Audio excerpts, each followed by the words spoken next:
ನಮಸ್ಕಾರ ಸ್ನೇಹಿತರೆ, ವಿಕ್ರಾಂತ್ ಕುಕಿಂಗ್ ಚಾನಲ್ಗೆ ಸ್ವಾಗತ. ಇವತ್ತು ನಾವು ಕ್ರಿಸ್ಪಿಯಾಗಿ ರವೆ ದೋಸೆನ ಇನ್ಸ್ಟಂಟ್ ಆಗಿ ಹೇಗೆ ಮಾಡೋದಂತ ನೋಡ್ಕೊಳ್ಳೋಣ. ಅದಕ್ಕಿಂತ ಮೊದಲು ಯಾರೆಲ್ಲ ನನ್ನ ಚಾನಲ್ನ ಸಬ್ಸ್ಕ್ರೈಬ್ ಮಾಡ್ಕೊಂಡಿಲ್ಲ ಪ್ಲೀಸ್ ಸಬ್ಸ್ಕ್ರೈಬ್ ಮಾಡ್ಕೊಳ್ಳಿ. ಹಾಗೆ ಲೈಕ್, ಶೇರ್, ಕಮೆಂಟ್ ಮಾಡಿ ಸಪೋರ್ಟ್ ಮಾಡ್ತಾ ಇರಿ. ಬನ್ನಿ ಇವಾಗ ರೆಸಿಪಿ ಸ್ಟಾರ್ಟ್ ಮಾಡೋಣ.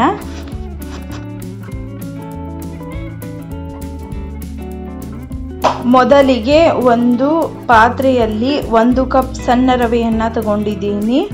ಹಾಗೆ ಅದಕ್ಕೆ ಅರ್ಧ ಕಪ್ನಷ್ಟು ಅಕ್ಕಿ ಹಿಟ್ಟನ್ನು ತಗೊಂಡಿದ್ದೀನಿ. ಹಾಗೆ ಅಕ್ಕಿ ಹಿಟ್ಟಿನ ಅರ್ಧದಷ್ಟು ಮೈದಾ ಹಿಟ್ಟನ್ನು ತಗೊಂಡಿದ್ದೀನಿ.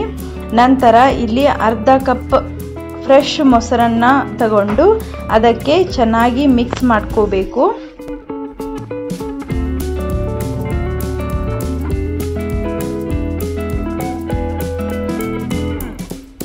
ಒಂದ್ಸಲ ಅದನ್ನು ಎಲ್ಲ ಮಿಕ್ಸ್ ಮಾಡ್ಕೊಂಡಾದ್ಮೇಲೆ ಇದಕ್ಕೆ ಒಂದು ಸ್ವಲ್ಪ ಸಕ್ಕರೆ ಹಾಗೆ ಅದಕ್ಕೆ ರುಚಿಗೆ ತಕ್ಕಷ್ಟು ಉಪ್ಪನ್ನು ಹಾಕಿ ಸ್ವಲ್ಪನೇ ನೀರು ಹಾಕ್ಕೊಂಡು ಅದನ್ನು ಮಿಕ್ಸ್ ಮಾಡ್ಕೊಳ್ತಾ ಹೋಗಬೇಕು.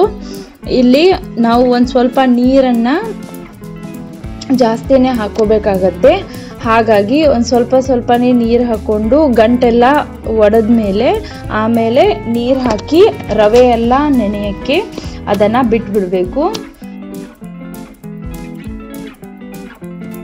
ಚೆನ್ನಾಗಿ ನೆನೆಯೋವರೆಗೂ ನಮಗೆ ಇಲ್ಲಿ ಚಿಕ್ಕದಾಗಿ ಕಟ್ ಮಾಡ್ಕೊಂಡಿರೋ ಈರುಳ್ಳಿ ಬೇಕಾಗುತ್ತೆ. ಹಾಗಾಗಿ ನಾನಿಲ್ಲಿ ಒಂದು ದೊಡ್ಡ ಸೈಜ್ನಷ್ಟು ಈರುಳ್ಳಿಯನ್ನು ಚಿಕ್ಕದಾಗಿ ಕಟ್ ಮಾಡಿ ಇಟ್ಕೊಂಡಿದ್ದೀನಿ. ಹಾಗೆ ಒಂದು 3 ಹಸಿ ಮೆಣಸಿನ್ಕಾಯನ್ನು ಚಿಕ್ಕದಾಗಿ ಕಟ್ ಮಾಡಿ ತಗೊಳ್ತಾ ಇದ್ದೀನಿ. ನಂತರ ಕೊತ್ತಂಬರಿ ಸೊಪ್ಪಿದ್ರೆ ಕೊತ್ತಂಬರಿ ಸೊಪ್ಪನ್ನು ಚೆನ್ನಾಗಿ ತೊಳ್ಕೊಂಡು ಚಿಕ್ಕದಾಗಿ ಕಟ್ ಮಾಡಿಕೊಂಡು ಅದನ್ನು ಕೂಡ ಸೈಡಿಗೆ ತೆಗೆದಿಟ್ಕೊಳ್ತಾ ಇದ್ದೀನಿ. ಒಂದು 20 ನಿಮಿಷ ಆದಮೇಲೆ ಹಿಟ್ಟು ಚೆನ್ನಾಗಿ ನೆನೆದಿರುತ್ತೆ. ಇವಾಗ ಇದಕ್ಕೆ ನಾವು ಕಟ್ ಮಾಡಿ ಇಟ್ಕೊಂಡಿರೋ ಈರುಳ್ಳಿ, ಮೆಣಸಿನ್ಕಾಯಿ ಹಾಗೆ ಕೊತ್ತಂಬರಿ ಸೊಪ್ಪನ್ನು ಹಾಕ್ಕೊಂಡು ಚೆನ್ನಾಗಿ ಮಿಕ್ಸ್ ಮಾಡ್ಕೋಬೇಕು. ಅದರ ಜೊತೆಗೆ ಒಂದು ಸ್ವಲ್ಪ ಜೀರಿಗೆಯನ್ನು ಹಾಕ್ಕೊಳ್ಬೇಕು. ಜೀರಿಗೆಯನ್ನು ನೀವು ಪುಡಿ ಮಾಡಿ ಕೂಡ ಹಾಕ್ಕೊಳ್ಬಹುದು. ಇಲ್ಲಿ ನಾನು ಹಾಗೆ ಜೀರಿಗೆಯನ್ನು ಹಾಕ್ಕೊಳ್ತಾ ಇದ್ದೀನಿ. ನಂತರ ಸ್ವಲ್ಪ ಕರಿಬೇವು ಸೊಪ್ಪನ್ನು ಹಾಕ್ಕೊಂಡ್ರೆ ಟೇಸ್ಟು ಚೆನ್ನಾಗಿರುತ್ತೆ. ಇದನ್ನು ಒಂದ್ಸಲ ಚೆನ್ನಾಗಿ ಮಿಕ್ಸ್ ಮಾಡಿಕೊಂಡು ಕನ್ಸಿಸ್ಟೆನ್ಸಿನ ಒಂದು ಸ್ವಲ್ಪ ತೆಳ್ಳಗೇನೆ ಇಡಬೇಕು. ದೋಸೆ ಮಾಡ್ತೀವಲ್ಲ, ದೋಸೆ ಅದಕ್ಕಿಂತನೂ ಒಂದು ಸ್ವಲ್ಪ ತೆಳ್ಳಗೆ ಇದ್ದರೆ ಚೆನ್ನಾಗಿ ಆಗುತ್ತೆ. ಇವಾಗ ಹಿಟ್ಟು ಕೂಡ ರೆಡಿಯಾಗಿದೆ.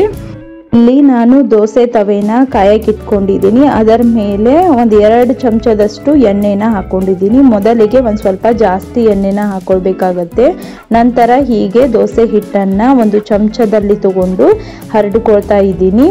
ಈಗ ಒಂದು ಸ್ವಲ್ಪ ಎಣ್ಣೆನ ಸೈಡಿಗೆ ಹಾಕಿಬಿಟ್ಟು ಸಾವಕಾಶವಾಗಿ ನಾವು ಬಿಡಿಸ್ಕೊಂಡು ಅದನ್ನು 2 ಕಡೆ ಚೆನ್ನಾಗಿ ಬೇಯಿಸ್ಕೋಬೇಕು. ಇಲ್ಲಿ ಹೈ ಫ್ಲೇಮ್ನಲ್ಲೇ ನೀವು ಇಟ್ಟು ಬೇಯಿಸಬೇಕು. ಇದು ತಕ್ಷಣ ಮಾಡ್ಕೊಳ್ಳೋದ್ರಿಂದ ಬೇಗ ಬೇಯಲ್ಲ. ಹಾಗೆ ನೀವಿಲ್ಲಿ ತುಪ್ಪನೂ ಯೂಸ್ ಮಾಡ್ಕೋಬಹುದು.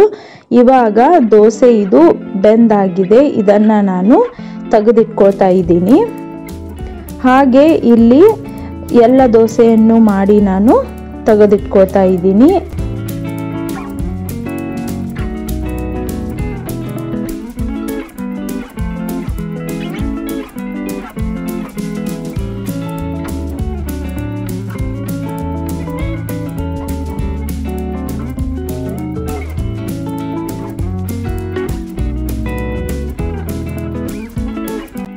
ಇವಾಗ ದೋಸೆ ರುಚಿಯಾಗಿ ತಿನ್ನೋಕೆ ರೆಡಿಯಾಗಿದೆ. ಇದನ್ನು ನಾವು ಕಾಯಿ ಚಟ್ನಿ ಜೊತೆ ಸರ್ವ್ ಮಾಡಿದ್ರೆ ತುಂಬ ರುಚಿಯಾಗಿರುತ್ತೆ. ಇವತ್ತಿನ ನನ್ನ ವಿಡಿಯೋ ನಿಮಗೆ ಇಷ್ಟ ಆಗಿದ್ದಲ್ಲಿ ಲೈಕ್, ಶೇರ್, ಕಮೆಂಟ್ ಮಾಡಿ ಹಾಗೆ ಸಪೋರ್ಟ್ ಮಾಡ್ತಾ ಇರಿ. ಸಬ್ಸ್ಕ್ರೈಬ್ ಮಾಡೋದನ್ನು ಮರಿಬೇಡಿ.